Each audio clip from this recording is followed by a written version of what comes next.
I think of it like a rubber band. All right. So you get a rubber band, and let's say it's here.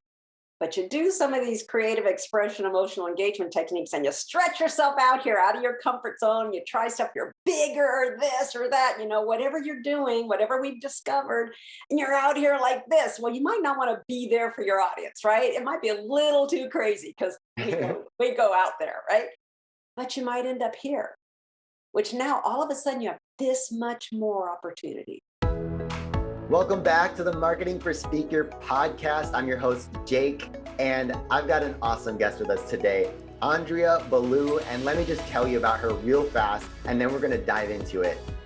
So Andrea has performed on stage more than 2,000 times, get this, as a professional speaker, singer, and actress. That is so cool. She's worked with countless organizations. I'm not going to name drop, some of these are really big, but she's performed before millions live and through broadcasts, and she's traveled internationally for work. And here's my favorite. She's performed at such venues as the Super Bowl halftime show, the Indianapolis 500. Here's my favorite, a flatbed truck in Paris, Tennessee. I love that. She's the owner of Andrea Beaulieu Creates LLC. She's authored 2 books, which I would love to ask you about. Finding Your Authentic Voice is one, and the second is Aha. I wonder what the subtitle is. And she's a credential coach with the International Coaching Federation and a certified positive intelligence coach. Andrea, we have so much to talk about. I love this. First of all, Thank you for being on the show. And oh how's my it going? gosh. I'm so glad to be here, Jake. It's such a delight to see your smiling face. Thank you. So, okay, I just have to ask right away. Tell us, how did you end up performing for a Super Bowl halftime show or the Indianapolis 500? How does one do that? How does one do that? Well, one travels with an organization called Up With People. So Okay. I traveled for a year. We covered the United States and other parts of the world. I was a featured singer and dancer, and we literally did shows. As I said, we did the Super Bowl halftime show, we did the Indianapolis 500, we did all kinds of big wig parties, and then we'd end up on a flatbed truck in Paris, Tennessee. And if you know anything about flatbed trucks, I mean, one of the things I share with my clients is I have made every mistake you can possibly make and been in every horrible venue you can possibly be in. So I gotcha, right? Because, I mean, if you've ever been on a flatbed truck as a dancer, and I mean, lifts and dancing and jazz, they're riveted like this, right? And so if your foot gets caught in one of those rivets, it's all over, right? It's all over. So trying to navigate, even one time we performed at the top of Vail, right? So the ski, What? top of the mountain, right? And I don't even remember how many feet that is. If it's 10,000 or 15,000. Anyway, it's 8,000 or something. They literally had an oxygen tank behind the stage because you'd be dancing. I mean, I'm talking dancing. I'm talking fast jazz lifts, ta-da. We'd go behind the stage, take a few deep breaths of oxygen and come back out. Wow. So that's how you end up performing. And it probably set the stage, so to speak, for me to learn everything that there was about being on stage. Wow. Because I learned from setting it up to striking the set, setting it up, doing individual small group things with people staring right at you, to big, huge events, right? Huge events with, well, I think my final show there was July 4th in Indianapolis, and there were 500,000 people. So, I mean, huge, and then televised. So you got the whole breadth, and I learned probably the beginning of everything I know about being on stage at that time. Wow, that is so cool. And to think of that, I mean, even in your intro, like 2,000 stages, from 10,000 feet high to on a flatbed truck in Tennessee, like that's amazing. And like you mentioned, just learning so much from it. I bet your clients for speaking love working with you because you know every part of their job, like as far as production goes, that I bet you're a joy to work with. Oh, well, thank you. I hope they think that. Sometimes they probably don't, because if I get in their face too much and say, hey, wait a minute, I don't know if they love that part, but Right. If you know a little bit more than them, they might yeah, get a little yeah, yeah, offended. yeah. Well, Absolutely. today I want to dive in because you have a wealth of knowledge to share. And yeah, I'm excited to learn from you. So I want to dive into this is you mentioned that there's something called positive intelligence coaching. Mhm. And then you also mentioned before we were just chatting about mental fitness. So can you just tell me, and maybe this relates to your experience, what are they and how do they help people in business? Yeah, right. What are they? Okay, just a little background on it. So, positive intelligence was developed by a guy named Shirzad Chamine, and it's a book. Positive Intelligence started as a book. He's a New York Times bestselling author. He's coached Stanford students, elite athletes, 500,000 people throughout the world, CEOs, blah blah blah. Right? All of that. And he wrote this book about how, because the reality is that we have two very distinct parts of our brain.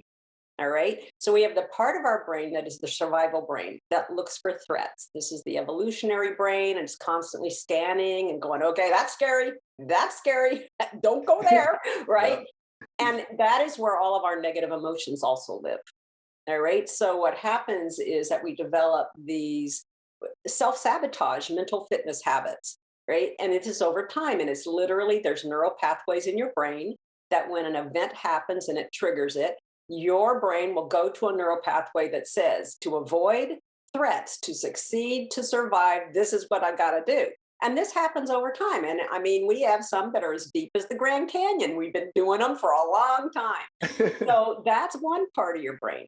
The other part of your brain is the newer part of your brain. And it's where all your positive emotions live. It's where all things like empathy and innovation and exploration and navigation, all these really cool things happen. Love, all of that. And that's what Shirzad calls that part of your brain as the sage brain. It's in the neocortex, it's in certain parts of the right brain. So, what mental fitness is helping you to meet life's challenges with a positive rather than a negative mindset. So that means developing three core muscles in your brain that move you out of your survival brain and into your sage brain so that then you can address those challenges from that place versus reacting, right, from a saboteur survival based mind, which if you don't know this and you haven't developed those muscles, just like going to the gym, right? So you go to the gym and you want to develop some physical fitness and you walk in, you're not going to lift a 200-pound weight right off the bat, right? Well, some of those neural pathways are like the 200-pound weight. Okay. Stuff happens that we get really triggered by and we go, oh, and we immediately go into that saboteur brain. And I know everybody on the podcast knows what I'm talking about, right? We call them triggers. So what happens is over time and using specific techniques, you can develop the muscles where you don't do that. Something happens and you go, oh, I'm not going there. I'm going into my sage brain where all the positive emotions are. So that is what positive intelligence and mental fitness coaching is. And what I've done in my practice is I've taken the tools, the learning, all the stuff that I've gained as a result of training in this. And I've applied it to speaking, I've applied it to sales, I've applied it to meetings. I mean, the number of things, because we're talking this thing, right? So the number of things, once you get this thing going the right way, it goes wherever you want it to go. So in speaking, people deal with stage fright, people deal with a lot of things that get in their way. They don't want to go and meet with this particular meeting planner. They're afraid to address this particular subject. All that's saboteur driven. So you have so much potential that if you can understand and move past those saboteur voices and into your sage, opens up a world of possibilities for you. Wow, that's fascinating. When you were talking about that, what came to mind is like the inevitable hard things about running your own business, or like you mentioned, people in sales, is you're more successful when you get out of your comfort zone. To me, I try to take everything and like, all right, how do I explain this to an elementary school kid? And so tell me if I'm right. If I understand it correctly, your brain is going to stop you from progressing because progressing is difficult. It's hard, it's challenging. You have to get out your comfort zone. But if you're able to develop the part of your brain or, yeah, train it to lean into those difficult things that you can achieve more in life, business, and basically grow. Is that a correct? Yes, yes, and Okay. yes, and here's the beauty of it. When you get into the sage brain, it's all about ease and flow. So this is not about it. One of the first things I learned in this was it doesn't have to be hard. Wow. The old, think about it this way, Star Wars, right? Uh-huh. Okay. Yeah. So your survival brain, those saboteurs, the judge is the primary saboteur. That's like your Darth Vader. Okay. And all those Imperial stormtroopers are all the other voices, right? Yeah. And then your sage is like the Jedi warrior. It's your Yeah. Yoda and your Jedi warriors.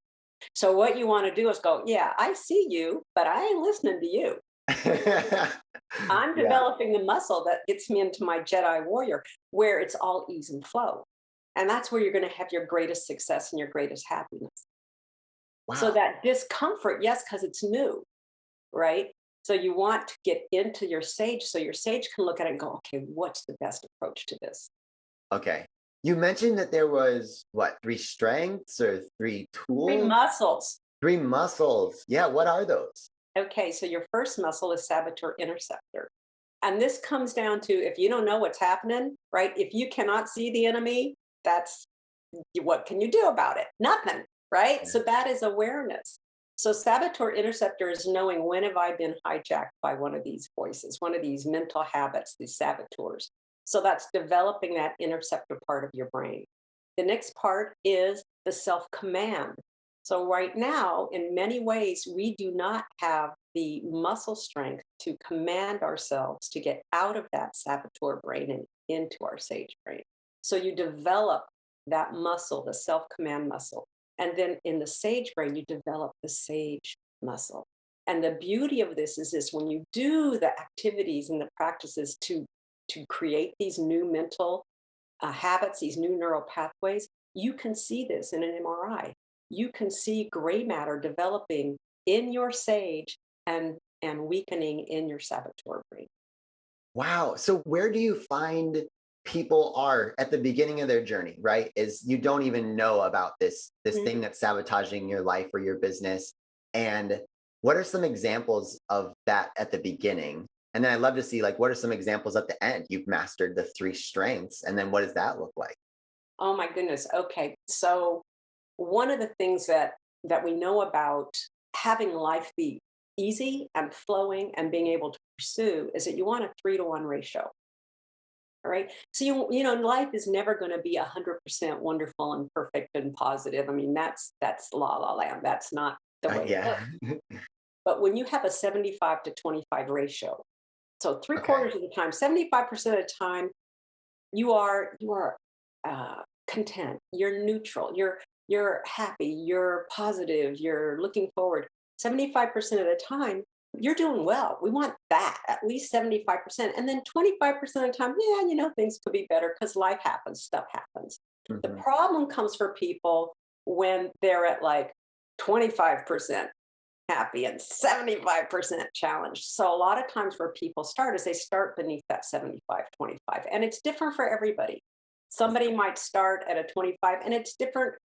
It's not about life circumstances, but depending on what's going on in your life.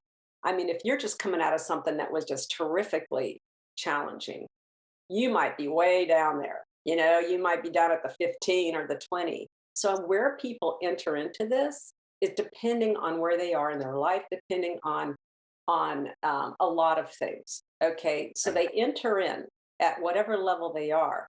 Then when they start to do the practices to move themselves, to move the needle, so to speak, to develop that muscle strength, what my experience is with myself and my clients is they'll start to notice things immediately, like within 2 weeks, because there's a practice of about 6 or 7 weeks where you intensely practice this. And by intensely, I mean 15 minutes a day spread throughout the day. It's consistent. Okay, it's consistent. It's like you don't go to the gym once a month and expect anything to happen, right? You go, 5 times a week or whatever and you consistently move it. So when people start doing this consistently, they'll just start to notice feeling more positive, being able to approach things, not getting triggered as much. That's what starts to happen within 2 weeks.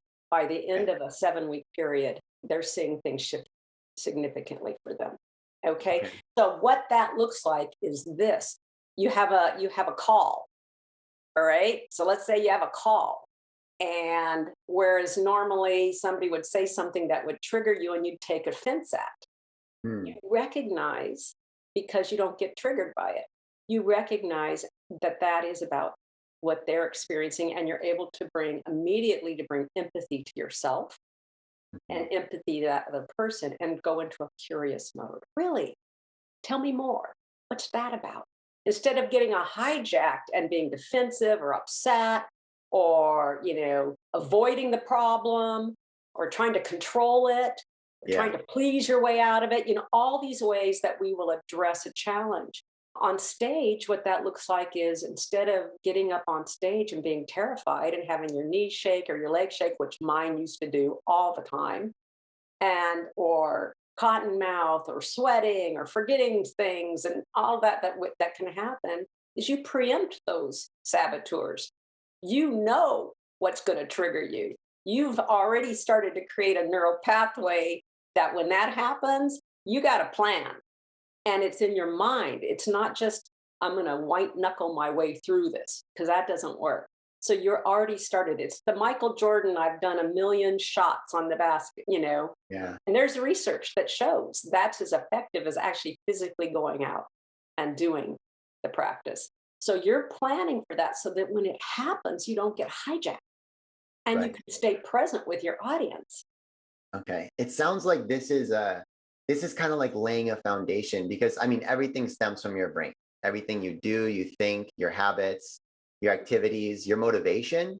And so you're learning how to use it better so you can achieve more. And I think that just some of the examples that were coming into my brain is like for me, if I don't have my thing set on my calendar, I'm a procrastinator. Mhm. So I'm gonna leave that to the last second, and I'm not gonna do it as well as I want to unless I know those things are going on. So I can see those things happening. I also have the reluctance to make a sales call, even though I know they're awesome and I'm good at them. There's still that feeling. Yeah. So I could see this being really useful is not only do you need to learn the tactics and the words that you're going to use and on stage, on the phone, making sales, doing whatever you do, but if you can get your mind right first and that foundation set up for you, then it sounds like it's going to make your work a lot more fun. You're going to be Oh, more productive. absolutely. You'll make less mistakes and you'll probably grow a lot faster because you're able to identify the things that aren't working for you. And throughout this process, just, I don't know, be better and feel better about everything that you're doing. And it's like, yeah, to me, this, what comes to mind is you're laying a really good foundation. Well, that's absolutely right. Yes, because that first 6, 7 weeks of, you don't address an enemy like Darth Vader by throwing one Jedi warrior at it every month. So during that first 6 weeks where you are like throwing all of your Jedi warrior stuff towards that, you basically can move from, let's say, a white belt to a yellow belt, right? You Okay. set that foundation. But this is a practice that you continue. It's like you don't go to the gym and then say, all right, I'm good, and then never go back. What's going to happen then? So this is something that you learn and then it becomes integrated into your life. Okay, very cool. And I just want to mention this right now. I'm going to put a link to your website on the show because I didn't have the time to go through all of your blogs. You have a lot of great blog content on your Yeah, website, I and do. it's I have a free. ton. I have a ton. I have videos. I have articles. Yeah, I have a ton. Yeah. So I just want to say if anybody's listening to this and they say, hey, this sounds really interesting. I want to check this out. I would say go to her website, click the link because you're going to find a lot of really useful stuff on there. Well done with that, Andrea. Thank you. Yeah, Thank it's you. really awesome. I want to pivot to your books. So you have Finding Your Authentic Voice. Can you tell us about that one? Well, what's really interesting when I wrote those books, Mhm. we were we're in a different place now in our world because we're starting to give a lot more attention to the energetic presence that we bring to Okay. everything. And in fact, mental fitness is very much a part of that. If Okay. you're not congruent, if your words and your affect are not congruent with your emotional contact and your international content, emotional content, you have just ruined your credibility and your believability. So that book, interestingly enough, when I wrote that book, was all about connecting with your authentic voice, which is your truth, which is that presence. All right. Because what people experience from you, what they're going to believe is your presence, Yeah. right? They're not going to believe your words if your presence doesn't back it up. And finding your authentic voice is finding that true, authentic self and that truth that you put out through your presence. I think that's so important though, especially for people that they're starting their business, maybe in their first year or two, is maybe I'm not the only one who did this, but I looked at others before I started my speaking career to say, oh, how do they do it? Because they're good at it. They're getting paid to do it. They're effective. So I need to learn what they did. And then I would notice, oh, I'm talking like them or I'm acting like them, Yeah, which I'm sure for a point in time, it serves you because you're learning. absolutely. Absolutely. But you do need to learn, like, hey, what is it that makes me unique? Because I don't want to be, this person 2.0. I want to be the only me there is that can market myself because this is what I bring. And so I think that's super powerful. And it probably even it lends its hand into some of the mental strength stuff you're doing it now. You just maybe didn't even know all that stuff at that point in time. You were just using it, or would you say Yes, that's true? yes and no. That's the crazy thing. When I started to do the training with mental fitness, I'm like, I've been doing this, right? Not Yeah. in the same way, Mhm. but the connection between the energetic expression and who you are, and that is really your core tool for persuasion influence, whether you're trying to grow your business or you're speaking, is to put yourself in that energetic presence mode to be able to speak from there.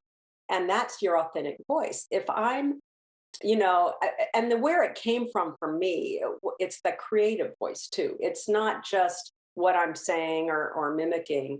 It's that voice of creativity that allows you to innovate. So it all comes to connecting with that sage brain. I mean, I didn't call it that, but it's all about connecting with that and being able to go through a very creative process, which is not a rational brain process. It's not lining up the dots linear. It's a very creative process that connects to that intuitive voice and that part of your brain that we need to bring to our businesses and also to our audiences. Yeah. And what about your book? I'm curious because it's titled Aha, Yeah. like an aha moment, Yeah, I'm guessing. that's exactly what it is. Okay. Because that when that creative brain speaks to you, it's the whisper of the sage. It's that intuitive brilliance. And it's like we've all had those aha moments. Yeah. And that's what that book is about. What that is, it was my first book. I created a whole lot of aha moments and phrases that they're like inspirational quotes that are mine that I created that you open it up. And it's like your inspirational, creative, intuitive voice is speaking to you. Yeah. And so that's what it is. Just a lot of vignettes about that. Okay. But that's where our wisdom is. That's where our wisdom is. You can compare it to the rational brain, which is also part of the survival brain, is like a step by step computer. It's like a calculator. So it's 2 + 2 is 4. So if you're solving an Excel spreadsheet type of problem, you want that. That's where you want to be. 2 + 2 is 4. You don't want to say, what's the meaning of 2 + 2 is 4? Who cares, right? I just need to do my bookkeeping, right? So that's good. That's good. But if you're trying to forecast the weather, that isn't going to work. You need to have parallel computers. You need to have all the experience of your whole lifetime. You need to have all the relevant information, including data. You need all of that collected. Then you put it all in your brain and you go, okay, do your thing.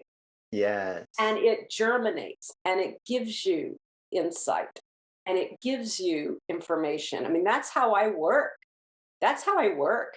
I'll get, okay, here's what I need. And over the course, I call them downloads. Over the course of time, I get the downloads. And they don't show up in one nice little linear thing. They go boop, boop, boop, boop. And then they go, ta-da, right? And that's kind of how that part of your brain works. But that's where all your innovation and creativity and all of that stuff lives. And wisdom. answers to Okay. your tough questions. All right. Well, that's neat. So you've got one that you wrote that's about finding your authentic voice, and the other one is kind of like unlocking your creativity and being able to maximize on those ideas and let them flow through you. That's really fascinating. Thank you. I wanted to touch this as well because you've been on so many stages. You've done acting, singing, and I watched some of your videos too. You're a very good singer. Oh, thank you. Yeah. And I was wondering, how has those experiences helped you on the stage as far as speaking goes, being like a performer? And maybe what are some tips you can give people to Okay. performing better on stage? Okay. Well, what I came to learn, because I started out as a performer, not as a speaker, Okay. and depending, I mean, you still want to be yourself, but performing, especially if you're being an actor, you're playing another role, right? And you're a heightened presence. Okay. So you're not just, hey, I'm just hanging out, unless maybe you're in an acoustic set and you're just, hanging out. But if you're in a performance capacity, if you're working on stage, you are not, you're being you, but it's in a performance capacity, right? So you're really kind of showing up to do the gig and perform and create in that sense. When you're speaking, you're much more about being you. Okay. So while I bring and teach and share and coach performance technique with my clients, because it's important, again, being yourself on purpose, it's a heightened sense of who you are. But oftentimes you're speaking about you, your stories, your experiences, obviously your audiences. This isn't about you, but you're using, you're culling from that. And that's a whole different thing. That's a whole new level of vulnerability. Yeah. And so being able to stand, so they're kind of two different animals, but at the same time, you bring what I call creative expression and emotional engagement techniques into your speaking gigs so that you can create that experience for your audience. So I use all of that acting and singing and performance stuff that I learned to speaking to create that engagement with my audience. But the core of it is about me being me and being authentic when I'm speaking. It's not about showing up and doing a performance gig. One of the things that I've heard is that, for example, like you're mentioning, you're bringing your authentic self. Mhm. And when you're a storyteller in front of, maybe you're in a room full of 500 or 1,000 people, and you're the person on stage far away, is you have to be bigger. Your emotions must be bigger, and Right, you act out in the present moment. You right, can't just tell a story saying, "Hey, I was really sad in the car wash one yeah, time." No, yeah, you act it out. You're driving through the car wash and you're and you're right, crying, or you right. exaggerate it, Yeah, yeah. and you relive that. And I imagine some of those things are some of the techniques that you can teach. But what are one or two maybe techniques that you've learned from performing that does translate to speaking or helping your clients with that? Oh my gosh, Jake. Let me see. Well, you mentioned a perfect example. All right. Okay. So this is about living your story, not telling your story. All right. Yeah. And it definitely pulls from performance technique. So it's all about taking people from through a specific scenario, but instead of telling you about it, I am performing it as if in a skit. So perfect example, like I'm thinking of I have a presentation coming up and I want my audience to know that I know who they are. Right? So when people get that you understand their experience, their pain, their needs, they believe, well, she understands me, so she'll be able to help me. Right? Yeah. That's kind of translates. That's what happens research wise. So I create little skits as openings to my speeches. I find out, tell me about something that happens that's really tough, or that's really, give me an experience. And I write it all out like a skit and I perform it. So I'll say, I wonder if this is familiar to you. And let's say it starts with a phone call. So I hello, yeah, this is Andrea. What? And I go through like I'm an actor performing this skit based on what they may experience in their day. So that is meeting their need in a performance technique, speaker technique kind of way that can be very entertaining because I bring a lot of humor into it. They get to laugh at themselves. They get to laugh at the thing. They're having a good time. And then at the end, I'm saying, like, well, what would be better than that? And in other words, what's your aspiration? How would you like things to be different? How can we move out of that? And so now I've got them because they've been entertained, they've recognized themselves, they're saying, well, shoot. And it's very authentic because for me, I bring my own natural gifts for performance into it. I have a great time with it. I'll use whatever I got, right? So if I sing a little thing or I do whatever, which is what I encourage my clients to do, bring your special thing into your story, whatever that is. And so that's a way of taking that kind of performance technique, those creative expression, and exaggerating, building it out, being bigger than, that's one obvious way of doing it, but clearly using the stage. I like to think of an audience, people think, especially got 500 people out there, that they're like one mass thing. And truly, they are a group, right? They are going to influence each other. That energy is there, but they're also 500 individuals. They're each individual. So, to the best of your ability, you're wanting to connect as individuals with them in Right. the way that you can, which means stopping, pausing, talking to somebody, asking questions, doing that whole interaction thing. So it's very much a mixed place, but coming from that energy of authenticity and not going into speaker mode is really the most important piece of all of it. And being able to move with the direction of the speech, whatever is happening in the moment. Being Do able to you, pivot and shift. yes. Do you ever help people with that? So, like, for example, hey, I've got my speech transcribed or, in bullet points, and I've got my signature stories and things like that. And Andrea, I need help because I know this part is flat every time, but there's potential there because Yeah, that lesson needs to be in there. Can you give me opportunities on where is those opportunities to do a skit or to act this out or to get the audience involved? absolutely. That's Okay. so fun. That is a ton of fun. That is like the exploration part. That is the creative spark part. That is so much fun. And when I work with people in person or on virtually, that's exactly what we're exploring.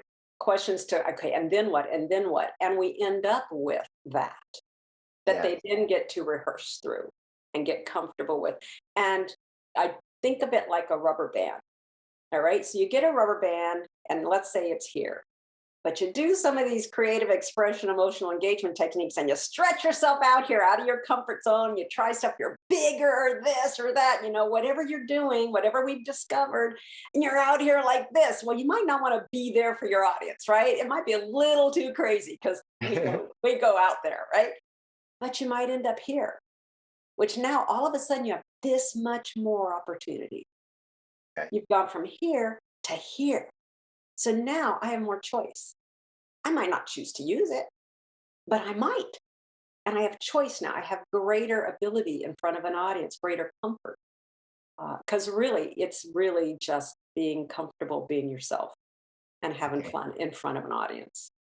That's great. Thank you, Andrea. I want to close us out and let people know, like I'm on looking at your website right now and that kind of stuff. You have a training tab and then branding tab for brand messaging, personal branding, writing and editing. So I imagine if they need help with those kind of things, that's where they would go.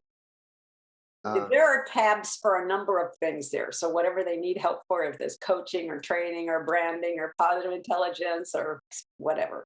Yeah. That's great. And I'm just excited because to know you, because you do have, I'm just going to say it again, 2,000 stages. Like you can't not learn something from doing that. Yeah. And all your skills and expertise and the examples that you've given show me that you have so much to give. Like to have someone in your corner while they're growing their business or figuring it out, man, would excel their growth curve way faster than trying to figure it out on your own. Because, like you said, you've made mistakes along the way. So, Oh, yeah. Yeah. Let me count the ways, right? But that's the good thing. Then you get to figure out, and I've been doing this for quite a while. It's helpful when somebody has walked that road. Not that it's your road, but walked that road and can point out that, hey, watch for that one. mhm. There's a stumbling block right there, kind of like do a pivot over here. Right. That's awesome. Do you have a parting piece of guidance or maybe a quote that you really like that you can share and then we'll say goodbye? Mm. Well, I like to include this one from Oscar Wilde: be yourself, everybody else is already taken. I love that one too. Yeah, yeah. And it matches your authentic voice. So thank you so much, Andrea. We'll say goodbye. And My pleasure. everyone else, thank you so much for checking out another episode of the Marketing for Speakers podcast. If you need anything, feel free to reach out on the website. And you have a wonderful rest of your week. I'm wishing you a great impact, influence, and income.